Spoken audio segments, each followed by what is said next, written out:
Two পরের দিন সকাল সকাল একদম জানো 5টার সময় উঠে চলে গেছিলাম মন্দিরে, যাতে ভিড় কম হয়। কিন্তু উপায় কি, গিয়ে তো দেখলাম প্রচণ্ডই ভিড়।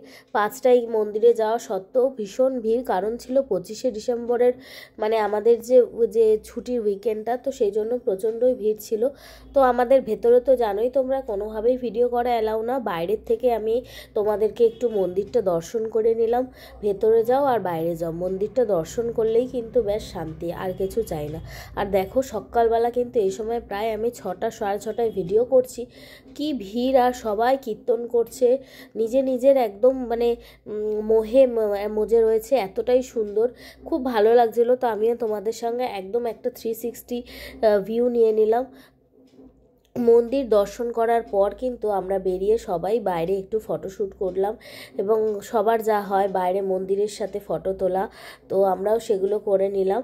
এবং তারপরে পুজো দিয়ে তাড়াতাড়ি করে আবার চলে গেলাম বিচে। আর বিচে গিয়ে দেখি এই যে ইনি কি ছোট্ট ছোট্ট জানো না এইরকম কুকুরের বিছানাগুলো একদম ঘুমাচ্ছে সকালবেলা। আমরা তো বললাম ওই 7টা সাড়ে 7টার মধ্যে বিচে পৌঁছে গিয়ে তিনি তো একদম মহাল তবিয়তে ঘুমাচ্ছে, ভীষণ সুন্দর। আর ওদের না অনেকগুলো বাচ্চা হয়েছিল। আর আগের দিনে তোমরা যারা ভিডিওগুলো দেখেছো যে আমরা একটা দোকানে গিয়ে বসি, সেই দোকানে কিন্তু এই দেখো এই বাচ্চাগুলো হয়েছে। আর সকালবেলা কি ভালো লাগছে ওয়েদারটা। আর ব্যাস আমরা তো সবাই তোমরা আমাকে যারা ভিডিওতে দেখো কিনা জানি না, আমি কিন্তু ভীষণ কিন্তু পশুপ্রেমী। আর এই যে দেখো ওকে ধরতে পেলেই ব্যাস কোলে তুলে, যেমন আমার মেয়ে তেমন আমার মা তো ভীষণ বকাবকি করছে, দেখ রাস্তার কুকুর কি না কি হয়ে যাবে বা হাতে কিছু লেগে যাবে।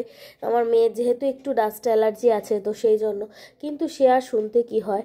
আর আমাদের দেখো এই যে আমার মাসির মেয়ে, সে তো তাকে কোলে নিয়ে ফটোশ্যুট করছে, তারপরে মেয়েও নিয়ে নিল কোলে।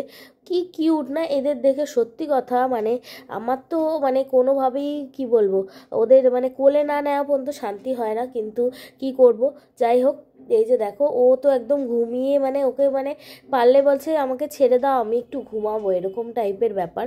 আর ওই যে বলছিলাম আমরা যখন গেছিলাম ওয়েদারটা ছিল ভীষণই খারাপ। পরের দিন থেকে ওয়েদারটা যেন মেঘলা মেঘলা হয়ে গেছিলো। আর মেঘলা মেঘলা ওয়েদারে বলো ঘুমাতেই তো ভালো লাগে, সেও বেচারা ভাবছে যে আমি একটু ঘুমাই। প্রচুর পরিমাণে এরকম কুকুরছানা হয়েছে, তারা সবাই একদম ঘুরে ঘুরে বেড়াচ্ছে, বসলেই পায়ের কাছে আসছে, ভীষণ ভালো লাগছিল। আর আমার মেয়ে তো তাদের সাথে কত ফটোশ্যুট, কত ফটো সমস্ত কিছু তুলে নিল। আর এরপরে দেখো এই যে সেও নিয়ে নিয়েছে, সেও কি আর পারে সামলাতে, সেও তো তাকে দেখলে একদম মানে কুকুরদের প্রতি পাগল ফিদা। আর এই দেখো কুকুরছানাকে কোলে নিয়ে মানে প্রায় পারলে কোলে তুলে বাড়ি নিয়ে আসতে পারলে এতটাই আনন্দ হয়, যতটা খুশি আদর করে নিচ্ছে। তারপরে এই যে আমরা সেই চায়ের দোকানে বসে দেখো সবাই একটু রিল্যাক্স করছি সকাল সকাল মন্দির থেকে এসে, সেই জামা কাপড়ই পরা, সবাই বসে একটু রিল্যাক্স করে চা ফা খাচ্ছি। আর এই যে সমুদ্রের হাওয়া, আর বললাম ওই যে সূর্য ওঠেনি, মনটা ভীষণ খারাপ, সানরাইজ তো দেখতেই পারলাম না, এই সমুদ্রের হাওয়াটা নিচ্ছি। আর আমার মেয়ে চলে গেছে একদম সমুদ্রের পাড়ে, তিনি কী সব লাঠি দিয়ে করছে, তার আমাদের সাথে বসে থাকতে আর ভালো লাগছে না, লাঠি দিয়ে সমুদ্রের পাশে কী সব নিজের ইচ্ছা মতন আঁকছে, বেশ ভালো লাগছিল সমুদ্রটা। এখানেই ভিডিওটা শেষ করলাম, আবার ছোট মিনি ব্লগ তাড়াতাড়ি আসবে।